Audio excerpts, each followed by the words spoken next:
So sa atin pong aralin sa linggong ito, I'm using the title, Lord, Father, and Friend.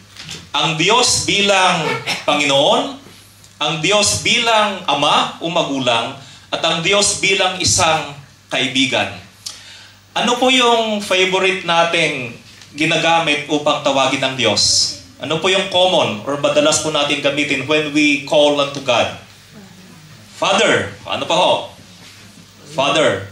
Lord. Ano pa? Panginoon. Okay, so yun po yung mga pinaka-common. Bawat isa sa atin, meron pong paboritong way when every time we call unto God. Bakit natin sinasabing Panginoon? Because for us, it is an expression of our submission to the rule and authority of God.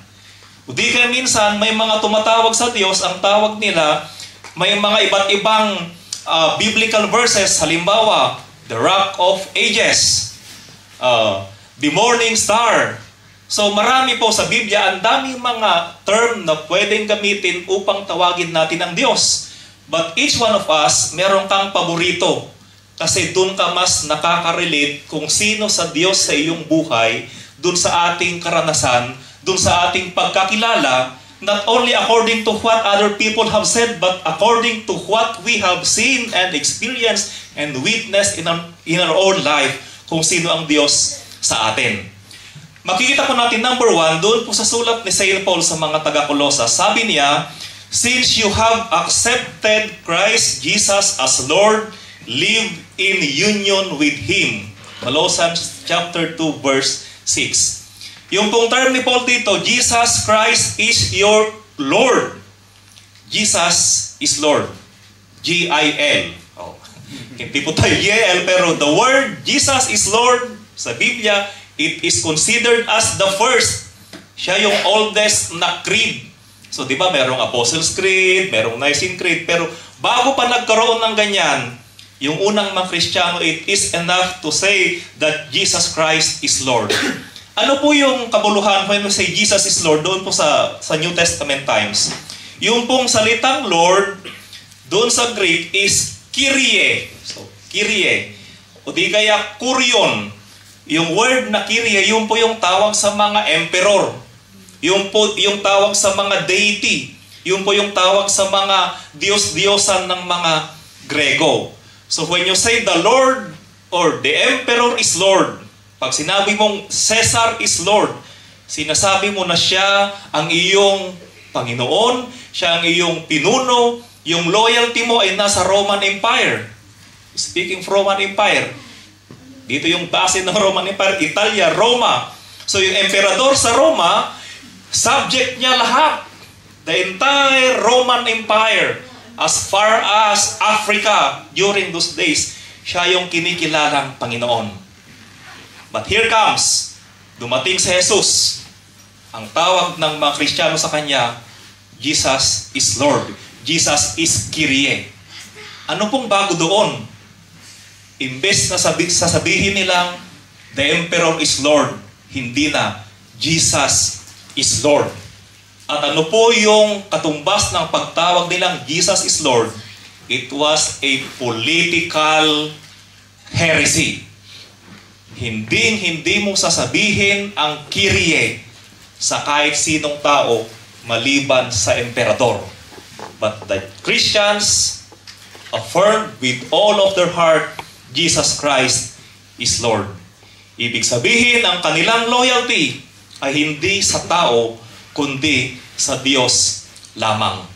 So kapag sinabi natin Jesus is Lord, mga kapatid, it is a declaration that it is no longer I, hindi na ako ang masusunod sa aking buhay.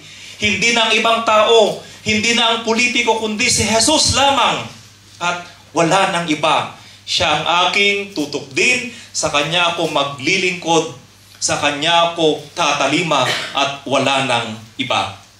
But aside from calling Jesus Christ as our Lord, sabi din po ni St. Paul, Colossians chapter 2 verses 12. Ganon din sa chapter 3 verse 1. Sabi ni Paul, you were also raised with Him through faith in the same power of God who raised Him. Ibig sabihin si Jesus, Hindi lamang siya ang Panginoon sa ating buhay, siya rin ang ating tagapagligtas.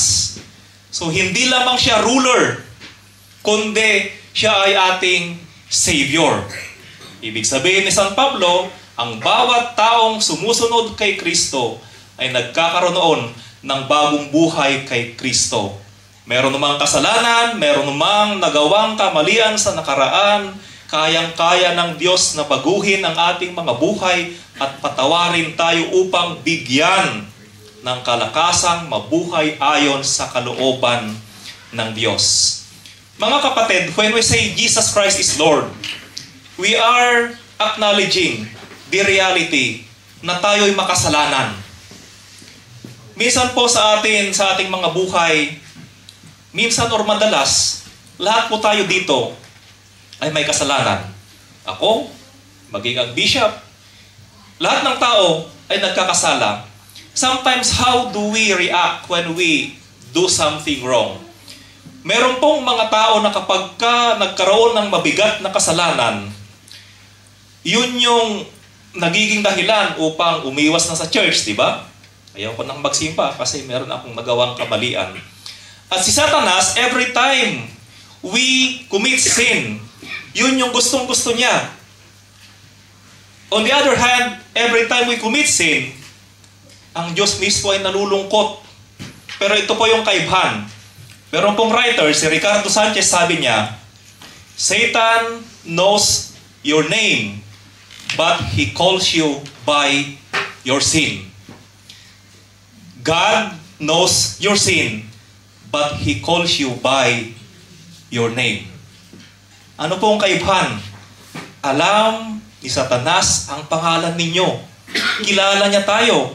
But Satan calls us not by our name, but by our sin. Anong sabi niyo? Hoy, ikaw magnanakaw. Hoy, ikaw sinungaling. Hoy, ikaw masamang tao. Satan will never call you by your name. But Jesus, God, alam niya ang ating kasalanan. Alam niya ang ating nakaraan. Alam niya ang ating kahinaan. But Jesus will always call us by our name.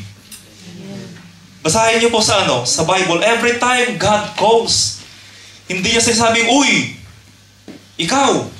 Si Adan, sabi niya, Adam, where are you? Oh, Paul, Moses, everybody was called not by their sin, not by their past, but by their name. Ibig sabihin, ang Diyos, mga kapatid, kahit pa nagkaroon tayo ng kasalanan, hindi nawawala yung kanyang pag-ibig sa atin bilang kanyang minamahal na mga anak. Pero ang problema sa atin po, na mga Kristiyano, minsan yung guilt natin, yung sense of guilt, meron pong dalawang klase kasi ng guilt. Number one, ito yung sinasabi nating demonizing guilt. Okay, demonizing guilt. Ano po yung demonizing guilt? Ito yung nagigilty ka. Alam mo, inaamin mo na may kasalanan ka. Pero dahil may kasalanan ka, doon ka, inuudyo ka ng demonyo. For example, nagkasala tayo. Si Satanas ang sasabihin, okay, ganyan ka talaga. Makasalanan ka. Masamang tao ka. So every time we sin, we are being demonized. When we recognize that we are sinners. Kaya ang motto ng mga tao ito ganito, nagkasala ako, kaya hindi na ako magsisimba. Nagkasala ako, di na ako pwedeng pumasok sa simbahan. Nagkasala ako, kaya di ako pwedeng magkomunyon. Ayokong pumasok kasi demonyo ako. Yun yung gustong-gusto ni Satanas. Sige pa, nagnakaw ka ng 1,000, edi magnanakaw ka rin lang naman, 1,000,000 na lang. Di ba ganon? Ganon din tayo minsan eh. O sige, ano ba yung kaibahan ng piso tsaka 10 piso? Same din na magnanakaw, edi 10 piso na lang. Di ba?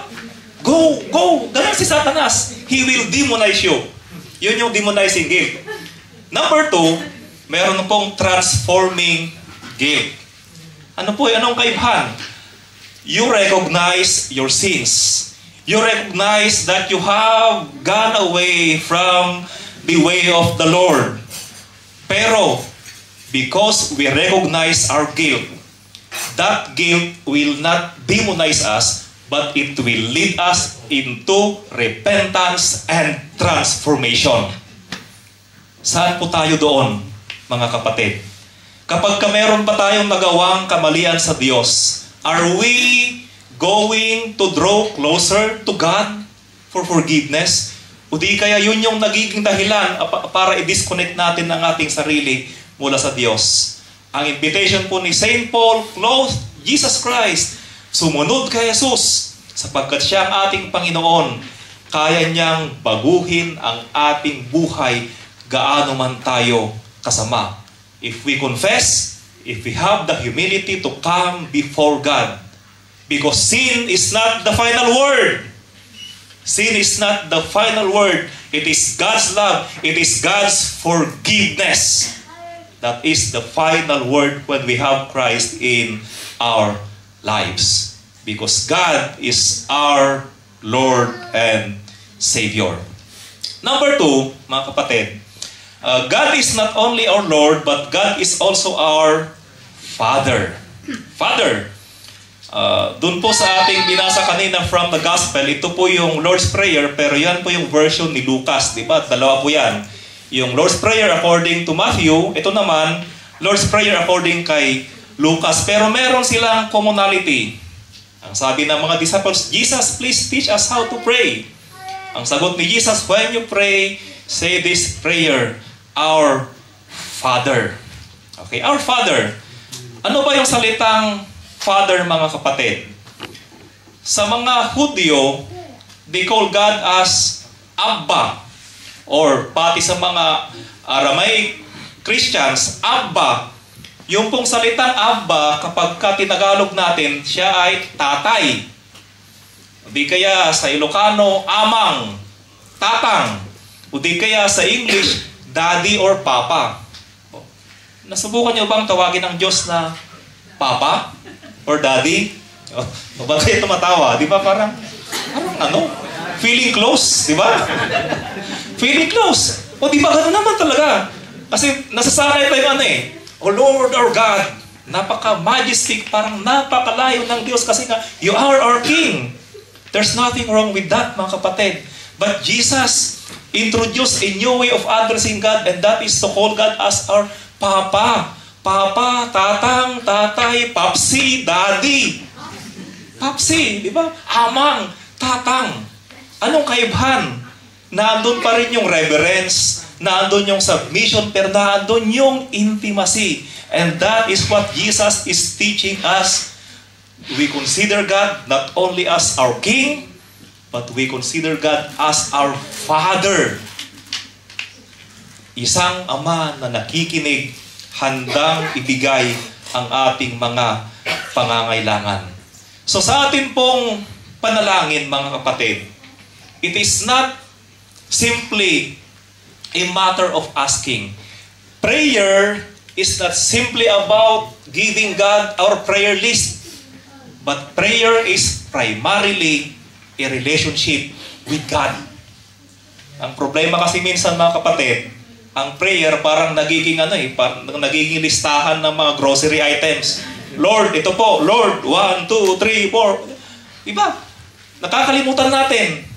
In the first place, even before you call unto God for your needs, first you have to establish our connection and to recognize that God is our loving Father. A Father who is gracious, a Father who is loving, a Father who will meet our needs as His children. So every time we call unto God, because God is our Father, ibig sabihin, mga kapatid, pwede kang umiyak sa Diyos. Pwede kang mag-complain sa Diyos. Pwede mong sabihin sa Diyos ang iyong sama ng loob. Pwede kang magsumbong sa Diyos. Pwede kang magsabi sa Diyos lahat ng kahinaan, lahat ng pagkukulang, maging ang ating kasalanan. Sapagkat siya ay isang mabuting Ama na handang makinig, na handang tumugon sa ating mga pangangailangan. So every time we pray to God, sabi po ng isang writer, whether you are 1 year old, whether you are 10 years old, or 100 years old, we never cease to be like a little child who depend on God alone. Kahit na gaano ka nakatanda, kapatid, hindi natatapos ang iyong pagiging isang musmos na bata na lumalapit at nagtitiwala sa ating Diyos na magulang o Ama. Number 3, and last of the 3 points, God is not only our Lord, God is not only our Father, but God is also our friend. Doon po sa last part ng ating gospel reading, ano po yung ginamit ni Jesus na example para ipakita yung ating relasyon sa Kanya? Sabi niya, mayroong isang kaibigan, kakatok, pupunta ka doon sa isang kaibigan kahit late in the night para humingin ng tinapay kasi meron siyang bisita.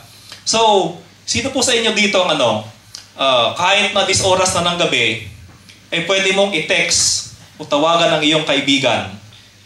Madalas, mayroon pong mga nagtitext na nakakabahala kasi 5 months walang text, 6 months walang text. Pag nag-text yan, Mare, kumusta? Naku, alam mo na yan. Alam mo na yung susunod. Pwede bang pautang? O, utang, daitan, kakapsat.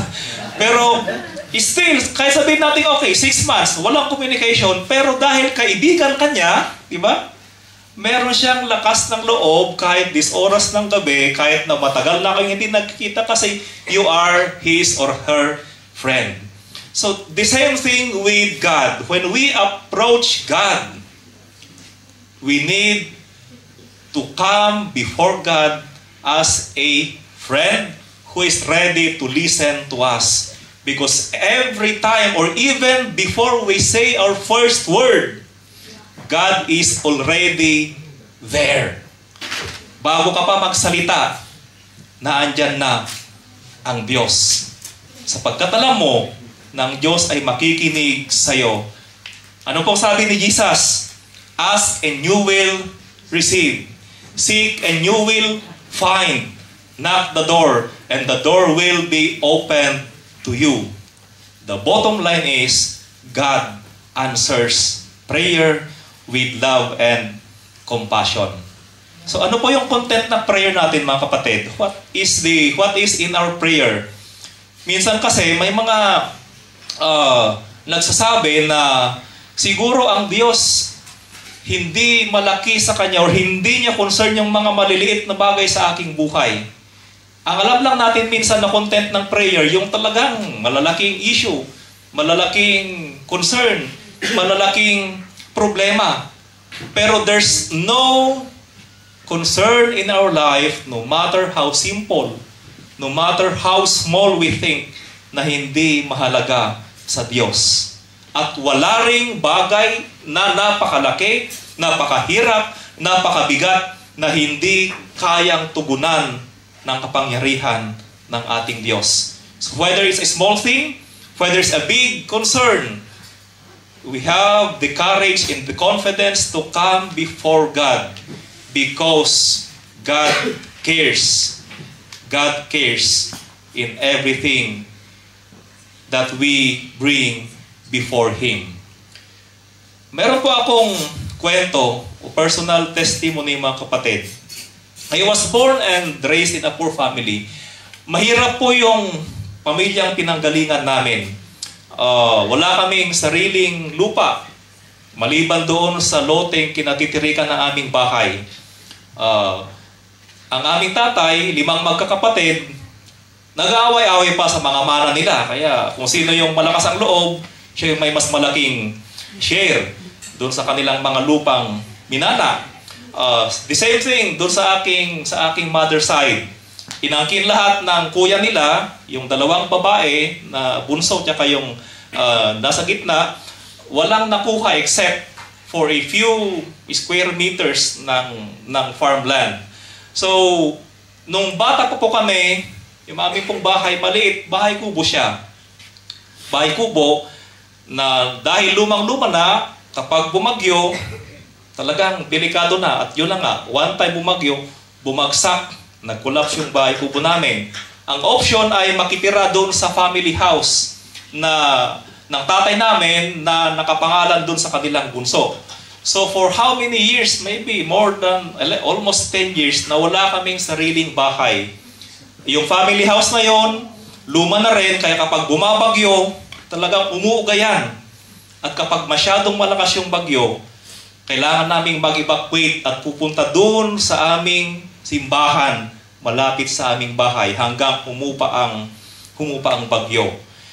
Nasubukan naming magtrabaho ng mga mabibigat na trabaho nung I was only 12 years old, namatay ang tatay namin, di pa ako graduate. So just imagine, yung nanay namin mag-isang nagtatrabaho, naging labandera, naging katulong para lamang makapag-aral kami, naging kasambahay.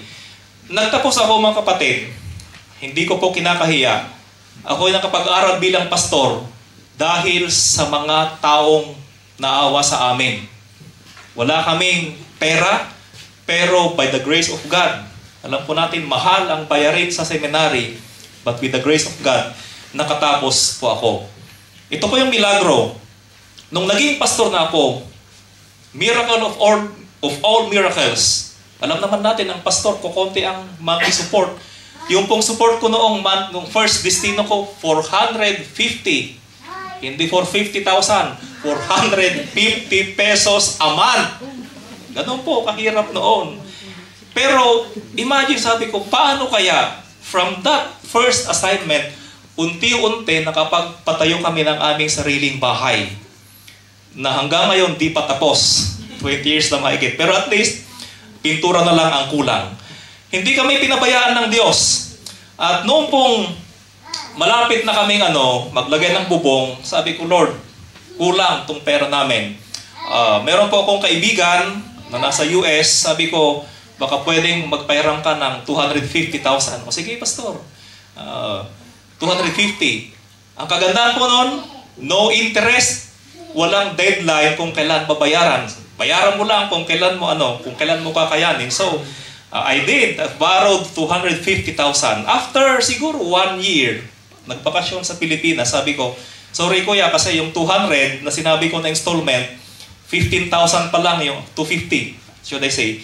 15,000 pa lang yung nabayaran ko. So, 250 minus 15, malaki. Siguro sabi ko, ilang years kaya with that sweldo na 450 a month. Pero sabi po niya, anong utang yun? Utang, sabi ko, 250, di ba? Minus 15, may utang pa ako sa'yo. Hindi, wala kang utang. Akala ko, seryoso ka? Akala ko nagbibiro. Wala kang utang. Sabi niya, kung gusto mong magbayad, kung may utang ka man, just pay it forward. Yung utang mo, balansi mo, wala na yon. But if you want me to pay, just pay it forward. Kung meron ka ng pagkakataon in the future at merong taong mangangailangan sa'yo, then help them. By that way, magbabayad ka sa akin. Nung naging DS po ako, sino kaya yon? Okay, Ilocos. Okay. Nung naging DS na po ako, wala po akong sariling sasakyan. Hindi po ako natutong mag-bike or mag-motorsiklo kasi nga, walang bike sa amin. Noon kung meron kang bisikleta, pinakamayaman ka na. So wala, ganun po kahirap. Kapag may kotseng pupunta sa baryo noon, alam mo yun, parang sinusundan namin na para kami nakakita ng alien. May kotse. Ganun po sa probinsya, doon sa liblib, sa Ilocos noon. So, wala akong sasakyan, never akong nagka-bike, never na nagka-motorsiklo, pero nung naging DS, no choice. Ang laki ng Ilocos South District natin, 48 churches, merong sa may bundok, sa may ilog, kailangan mo talaga ng sasakyan. So sabi ko, Lord, paano kaya to? Again, utang na naman. Kailangan mong mangutang ng nag-canvas kami ng second-hand na sasakyan, 450,000. Wala akong pera, I have no money for that, pero lakas ng loob, nanghiram ulit ako ng 450,000. So, sino kayo yun? Research nyo na lang, mga taga-Ilocos. So, sabi ko, pautang po. Naku, baka mabanggit ko yung pangalan eh. Pairam mo ng 450. Sige, DS. 450. Yun, walang interest, walang timeline ng pagbabayad. But again, nung nakabayad na po ako ng 200,000, tinext ko siya. Ito po yung down payment ko. So meron na lang pong 250. Aba, nag-reply. Sabi, DS, yung remaining na 250, regalo ko na sa'yo.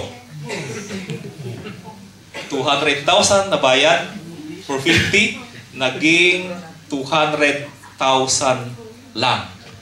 Sabi ko, Lord, for more than 21 years na naging pastor ako, who would expect, every time I look back, 1999 po nung naging pastor ako, ang daming sorpresa ang Diyos sa aking buhay.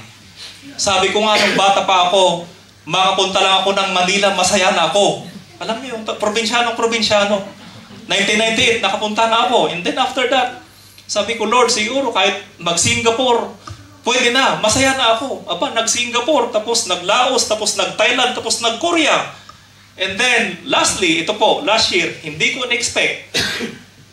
Who would imagine ng isang probinsyano na walang pera, na second hand ang sasakyan, na taga-baryo, taga-barangay, taga-sulok ng mundo sa Ilocos, ay makakarating ng Amerika. At ngayon from Amerika, nag-Europe pa. Kaya sabi nila, aba, mayaman tong DS na to. Hindi, mukhang mayaman lang. Pero everything, sabi ko, it's all by the grace of God.